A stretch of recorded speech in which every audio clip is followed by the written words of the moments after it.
ಯಾದಗಿರಿಯಲ್ಲಿ ದಿನಸಿ ಅಂಗಡಿಗೆ ಆಕಸ್ಮಿಕವಾಗಿ ಬೆಂಕಿ ಹತ್ತಿದೆ. ಅಪಾರ ಪ್ರಮಾಣದ ದಿನಸಿ ವಸ್ತುಗಳು ಸುಟ್ಟು ಕರಕಲಾಗಿವೆ. ವಂಕಸಂಬ್ರ ಗ್ರಾಮದಲ್ಲಿ ಈ ಘಟನೆ ನಡೆದಿದೆ. ಯಾದಗಿರಿ ತಾಲೂಕಿನ ವಂಕಸಂಬ್ರ ಗ್ರಾಮದಲ್ಲಿ ಘಟನೆ ನಡೆದಿದ್ದು ವಿಶ್ವನಾಥ್ ಶೆಟ್ಟಿ ಅವರಿಗೆ ಸೇರಿದ ಈ ದಿನಸಿ ಅಂಗಡಿಯಾಗಿದೆ.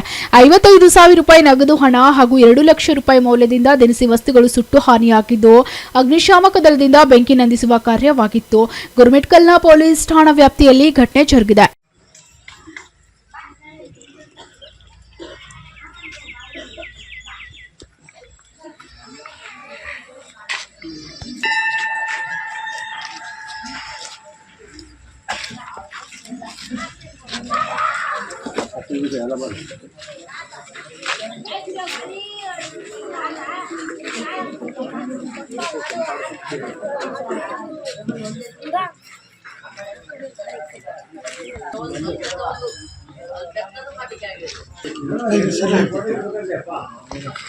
ಅದು ಆ ಕಡೆ ಓಡಾಟಿಗೆ ಲೇಟ್ ಆಯ್ತು. ಅವೆಲ್ಲ ನಾನು ತಗೊಂಡ್ಬಿಡ್ತೀನಿ.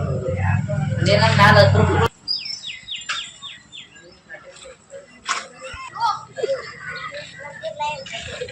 Bureau report, SSV news, Yadgir.